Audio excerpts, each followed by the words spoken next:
Hannibal Hamlin was the 15th Vice President of the United States, serving under President Abraham Lincoln during the American Civil War. He was the first vice president from the Republican Party. Prior to his election in 1860, Hamlin served in the United States Senate, the House of Representatives, and, briefly, as the 26th Governor of Maine. Early life. Hamlin was born to Cyrus Hamlin and his wife Anna, née Acuti Livermore, in Paris, Maine. He was a descendant in the sixth generation of English colonist James Hamlin, who had settled in the Massachusetts Bay Colony in 1639, and a grandnephew of U.S. Senator Samuel Livermore II of New Hampshire, and the son-in-law of Stephen Emery, Maine's Attorney General in 1839 to 1840. Hamlin attended the district schools and Hebron Academy and later managed his father's farm. From 1827 to 1830 he published the Oxford Jeffersonian newspaper in partnership with Horatio King. He studied law with the firm headed by Samuel Fessenden, was admitted to the bar in 1833, and began practicing in Hampton, a suburb of Bangor, where he lived until 1848. Hamlin married Sarah Jane Emery of Paris Hill in 1833. After Sarah died in 1855, he married her half-sister, Ellen Vester Emery, in 1856.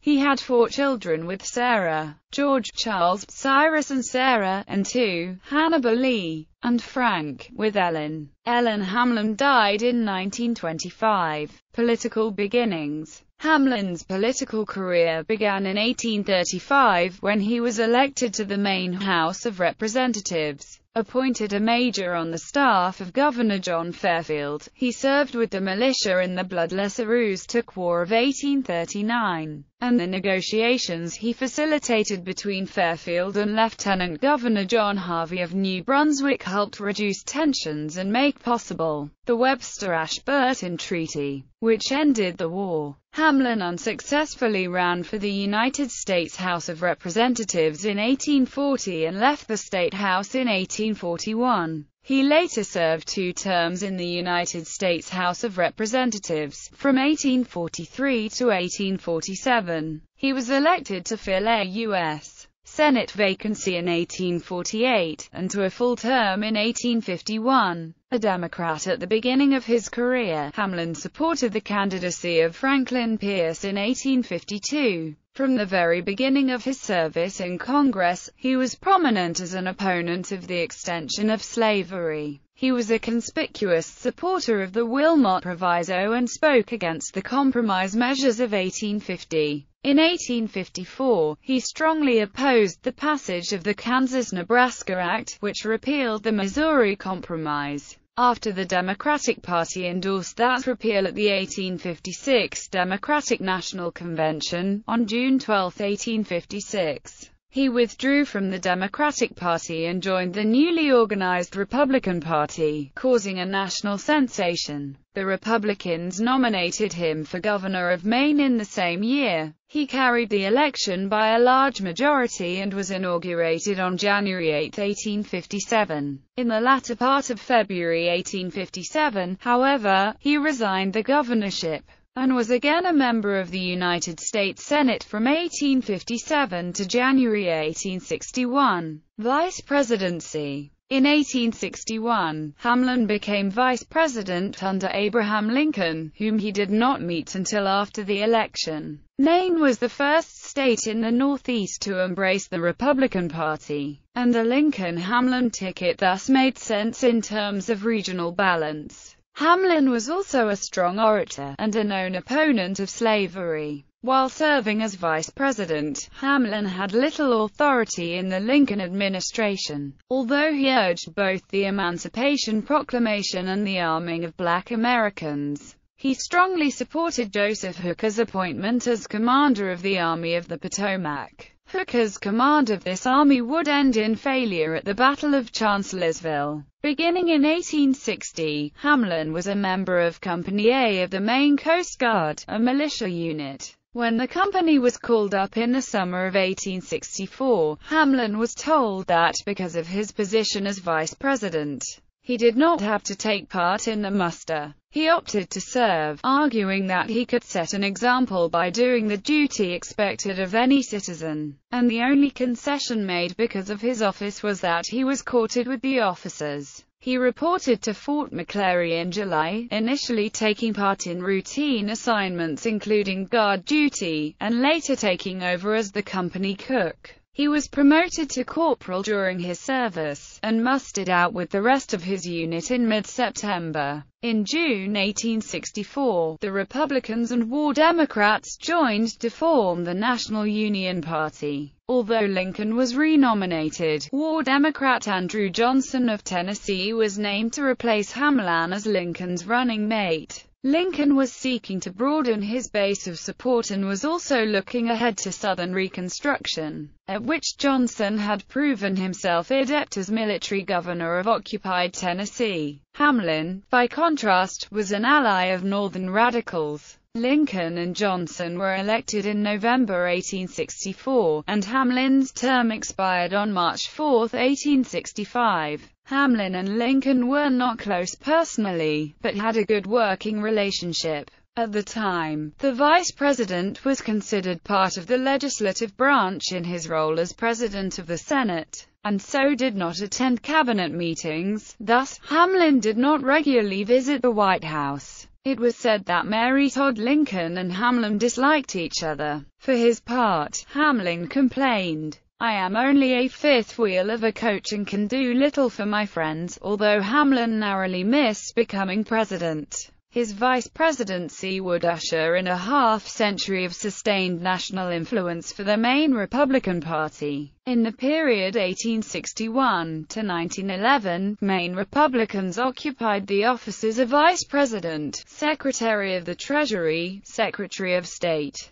President pro tempore of the United States Senate, Speaker of the United States House of Representatives, and would field a presidential nominee in James G. Blaine, a level of influence in national politics unmatched by subsequent Maine political delegations. After leaving the vice presidency, Hamlin served briefly as collector of the Port of Boston, appointed to the post by Johnson. Hamlin resigned in protest over Johnson's Reconstruction policy and accompanying efforts to build a political following loyal to him after he had been repudiated by the Republicans. Republicans had supported Johnson as part of the National Union ticket during the war, but opposed him after he became president, and his position on Reconstruction deviated from theirs. Later life and death.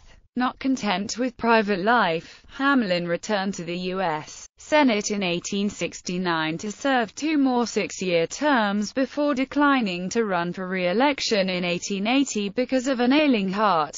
His last duty as a public servant came in 1881 when then Secretary of State James G. Blaine convinced President James A. Garfield to name Hamlin as United States Ambassador to Spain. Hamlin received the appointment on June 30, 1881, and held the post until October 17, 1882. Upon returning from Spain, Hamlin retired from public life to his home in Bangor, Maine, which he had purchased in 1851. The Hannibal Hamlin House, as it is known today, is located in central Bangor at 15 Fifth Street, incorporating Victorian, Italianate, and mansard-style architecture. The mansion was posted to the National Register of Historic Places in 1979. On Independence Day, July 4, 1891, Hamlin collapsed and fell unconscious while playing cards at the Tarotine Club he founded in downtown Bangor. He was then placed on one of the club's couches and died a few hours later. He was 81. Hannibal Hamlin was buried in the Hamlin family plot at Mount Hope Cemetery in Bangor, Maine. He had survived 6 of his successors as vice president: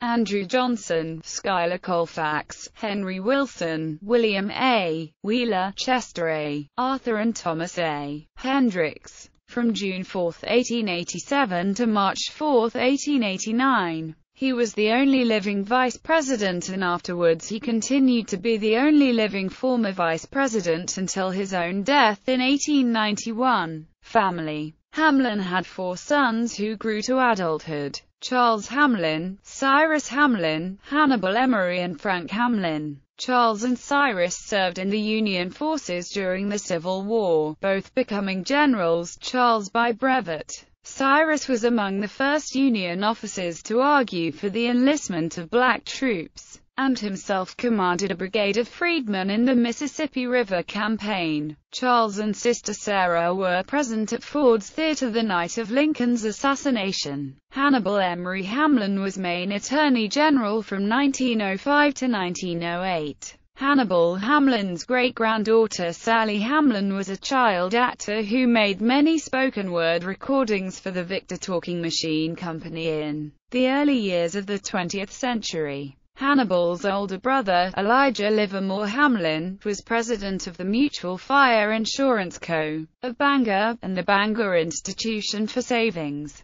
He was twice an unsuccessful candidate for governor of Maine in the late 1840s, though he did serve as mayor of Bangor in 1851–52. The brothers were members of different political parties before both becoming Republican in the later 1850s. Hannibal's nephew Augustus Choate Hamlin was a physician, artist, mineralogist, author, and historian. He was also mayor of Bangor in 1877–78, and a founding member of the Bangor Historical Society. Augustus served as surgeon in the 2nd Maine Volunteer Infantry Regiment during the Civil War, eventually becoming a U.S. Army medical inspector, and later the Surgeon General of Maine. He wrote books about Andersonville Prison and the Battle of Chancellorsville. Hannibal's grandnephew Isaiah K. Stetson was Speaker of the Maine House of Representatives in 1899–1900,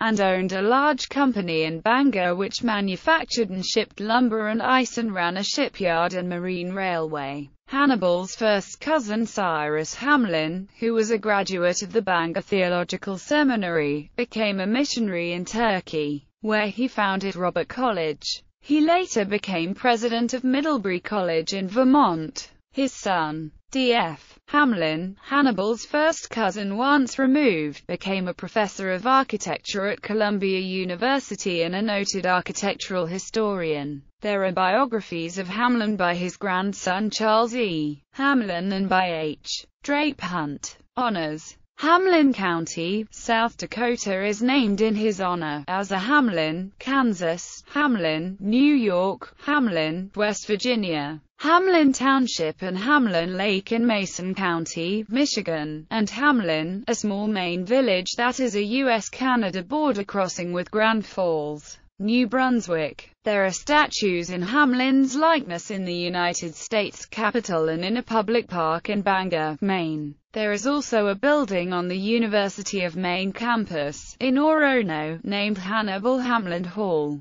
This burned down in 1945, in a fire that killed 2 students, but was subsequently rebuilt. Hannibal Hamlin Memorial Library is next to his birthplace in Paris, Maine. Hamlin's house in Bangor subsequently housed the presidents of the adjacent Bangor Theological Seminary. It is listed on the National Register of Historic Places, as is Hamlin's birthplace in Paris, Maine. Biographies. Harry Draper Hunt. Hannibal Hamlin of Maine, Lincoln's first vice president. Syracuse University Press. ISBN 978-0-8156-2142-3, OCLC 24587. Charles Eugene Hamlin. The Life and Times of Hannibal Hamlin. Syracuse University Press. OCLC 1559174.